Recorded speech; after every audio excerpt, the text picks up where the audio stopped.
Hi everyone. I'm trying to stream, but I'm not sure my voice is gonna be cooperative, so if I stop midstream, just bear with me, I'll do it another time. So this is going under the discovering details or surprising details parts of my videos because I like it how something that hasn't been in the game originally can be implemented later. And today specifically is about the museum and how you can change where you put the items that you donated.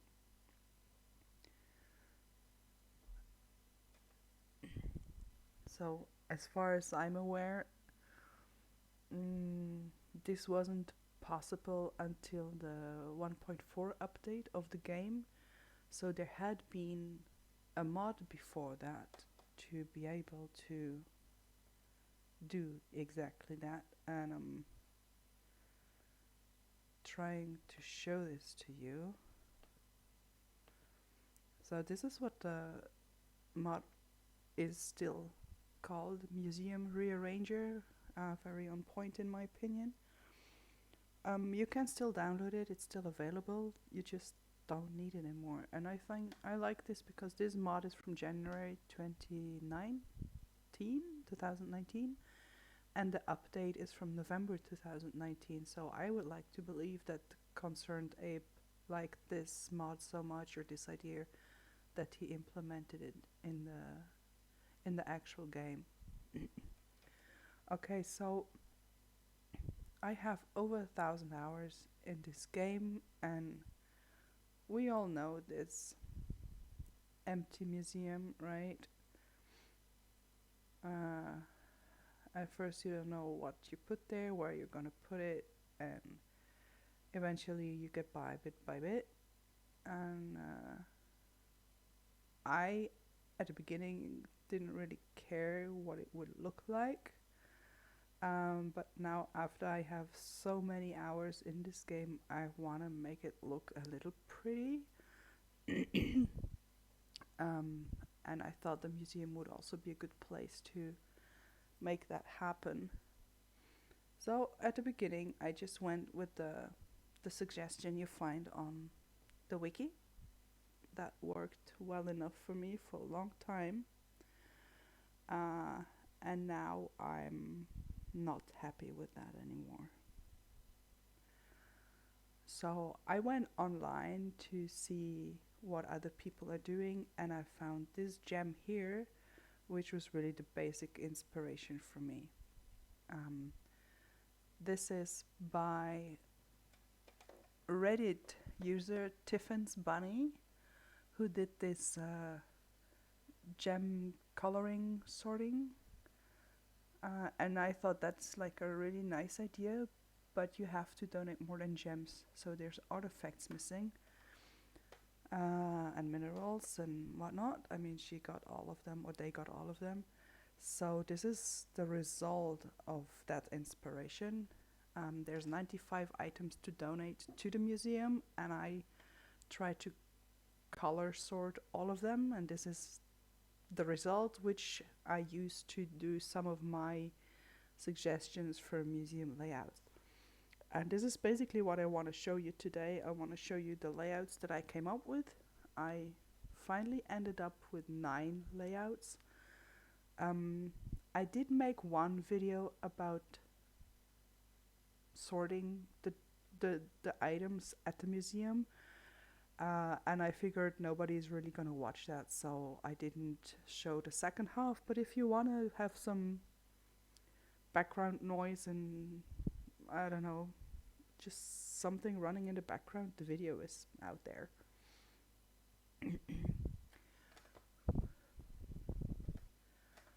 So this is my first layout that I want to share with you. And this one, I put the prehistoric items together. You see those on the left. And then I just wanted to sort the rest by colored groups. I tried to stand at the same spot for all of these layouts when I took the screenshot, which I of course did not manage to do. There will be a GIF for you linked in the description after the stream. It's like a too long didn't watch kind of thing, so you can just look at the results without my talking in the background. I do hope that my voice is louder than the music right now, by the way. Okay, so I mean that's all there's to say about this one.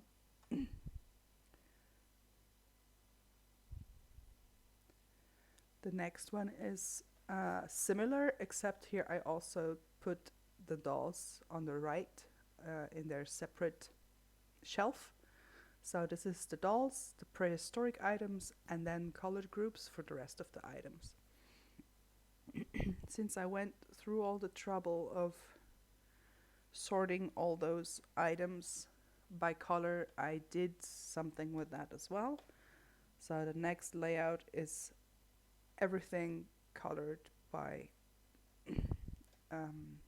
sorted by colors, and it wasn't quite enough. I thought to myself, there's so much more than just the colors in these items, so I wanted to do something else as well, which gives you the next suggestion on my end. So this one is sorted by categories. So you have the dolls, the dwarvish things, the like the forageable minerals, the gems. I mean, I have to look into my notes. It's been quite a while since I recorded this, so if you're interested what the categories were that I inspired myself by for this one, let me know. This is layout 4 if you want to put the question in the comments. I have the next layout in 2 versions. This is basically just a change of position for the prismatic shard. So here's the first one, where the prismatic shard is at the bottom left, which was like the final spot. And here I have the dolls together, the dwarvish items, the prehistoric items, and the rest is sorted in the rainbow optic. I hope that was the goal at least. So, and this is one version with the prismatic shard at the end, not on the bottom left here. And then the next version puts it on the right shelf, bottom right shelf. So you still have the dwarvish items together and then the prismatic shard there, because I felt like the prismatic shard needs to have like its own spot kind of, because it represents all the colors of the rainbow. So like it all comes down to the rainbow, to the prismatic shard in a way.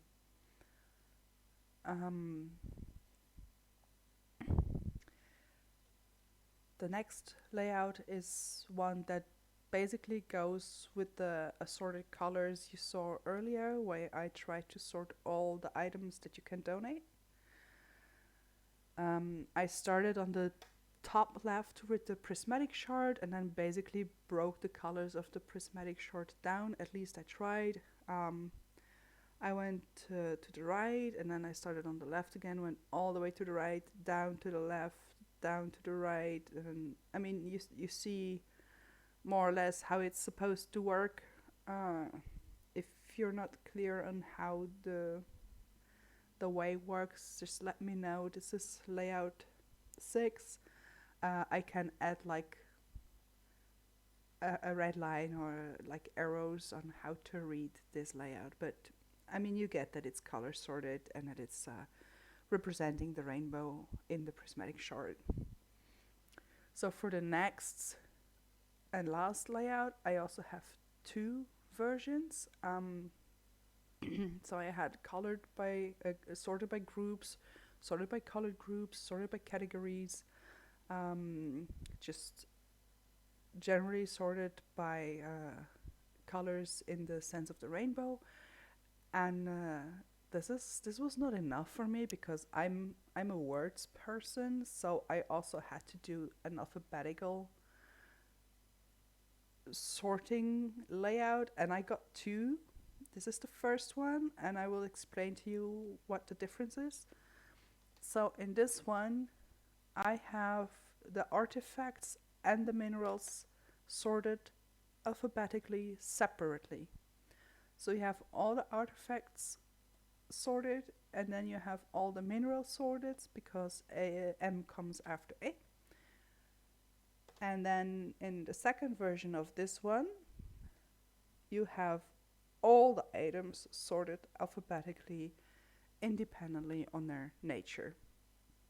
So you see that color-wise, these two are a bit more messy, but they are very structured and sorted in a different way. So this is really in the eye of the beholder, as you might want to say.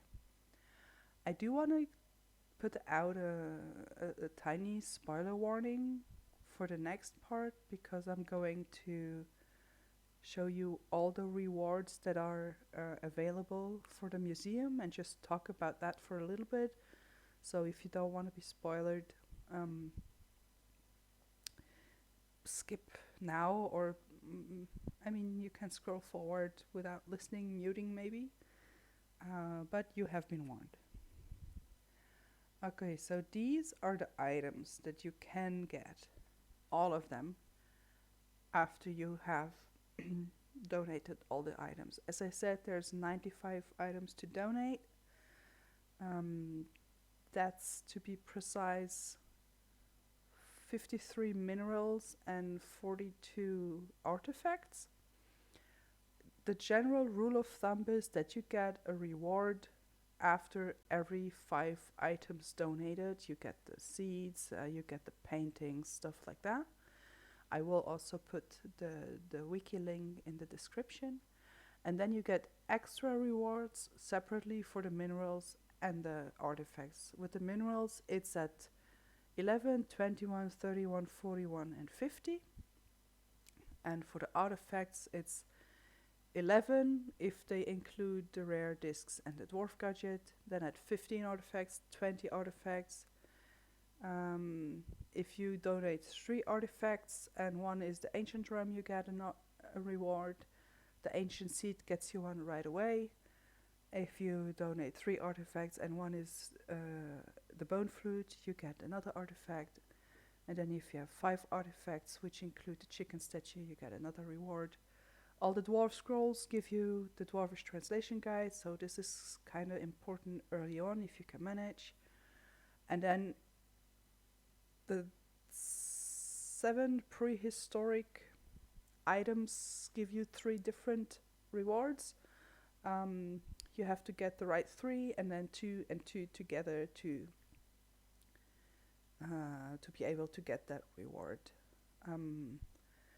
You see all of them in the image, so you can probably guess some of those. If not, just check out the wiki, it's really helpful.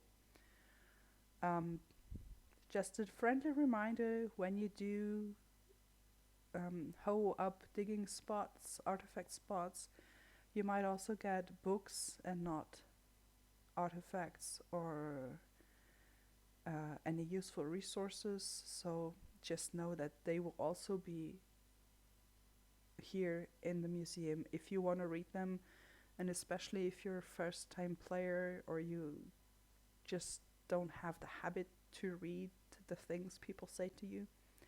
Go read a book. It can have some really helpful information, especially in the beginning of the game.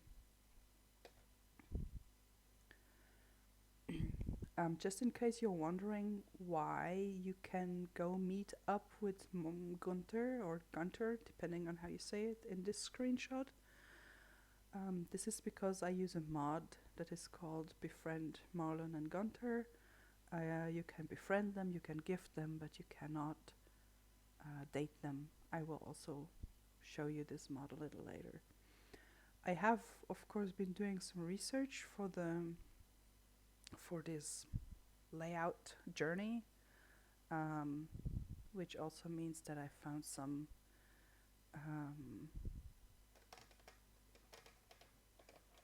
people's suggestions that I liked and some that inspired me. And because I didn't want to make the difference of those that inspired me and those that I liked just the way they are, also because some of those were from older versions and had less items on them, I just made a section that I called Honourable Mentions, and that's basically the the layout suggestions I'm going to show you next. So the first layout is from a website called destructify.com, and it gives you as the source the name of concerned ape. Now, I do not know if this is actually the museum layout of concerned ape himself or not. I just liked it and I wanted to put it in here. The next one is from YouTuber Gab Smolders, whose video I will also link, of course. And I just like the the take they went with as well. You can see there's some similarities to what I did. Next honorable mention is by a Reddit user whose profile is deleted, but the image was still available, at least over Google search. I did like the color assortments in this one. They didn't use the left shelf at all, which was also something I didn't see very often, so there's some pros in every of these honorable mentions. Next one is by a Reddit user, Anna_village. I especially liked how they used the left shelf as well, because I don't know, I just like how they use it. Just the dwarf scrolls there, which give you one individual reward, so it's worth setting them a bit separately. Next one is by Stardew Valley forum user Uzelgarf or Azelgarf. I'm sorry if I'm butchering your name, in case you would ever see this. This is only the image from the Google search I could find, because the original file wasn't available in its original size, so sorry for the pixels. This is also why I'm only gonna give you a GIF version of my layouts, because these honorable mentions are so different in quality and size that I would not like looking at the GIF, so I'm not gonna do that for or to you, depending on how you want to look at it.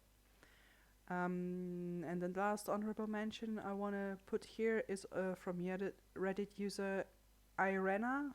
Also, sorry if I pronounce this wrong.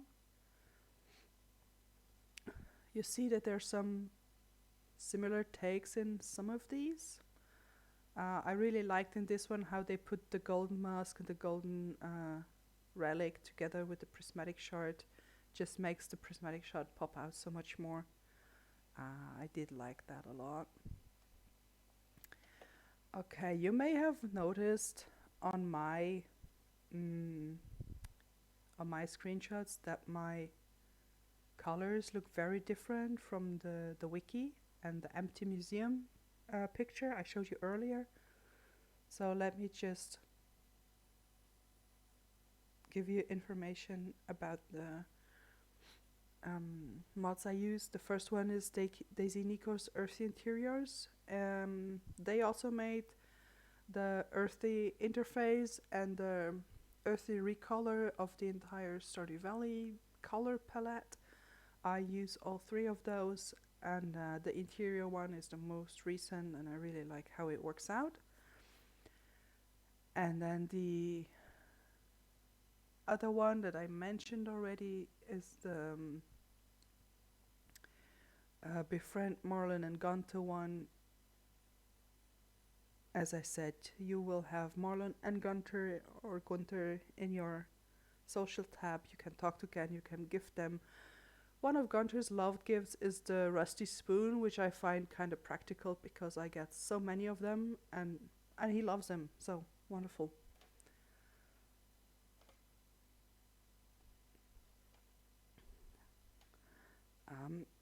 And don't forget, the museum rearranger is also a mod that is still available. It's just not necessary anymore. Alright, so what I will do after I'm done with this stream, I will upload this video. I will put all the links in the description that I mentioned, including the ones from the Honourable Mentions. It's going to be a lot of links, but I just want to be sure I give everybody credit and give you all the sources you need. I will give you the link to the GIF that I created with just the layouts, no music, no voiceover, nothing. I tried to make it slow so you can have a good look at every layout or take screenshots or whatever. Hey, if you like one of the ones that I suggested, maybe let me know. I would really enjoy that. And I'm also gonna link you the assorted donations picture I showed earlier on my Twitter. If you like, follow me on Twitter. I am very lonely on there, so it would be nice to have a couple followers there too, especially if you liked anything of what I talked to you about today. Other than that, if you've been around, thank you very much for watching. Maybe I could inspire you. Maybe you like one of the layout suggestions I made.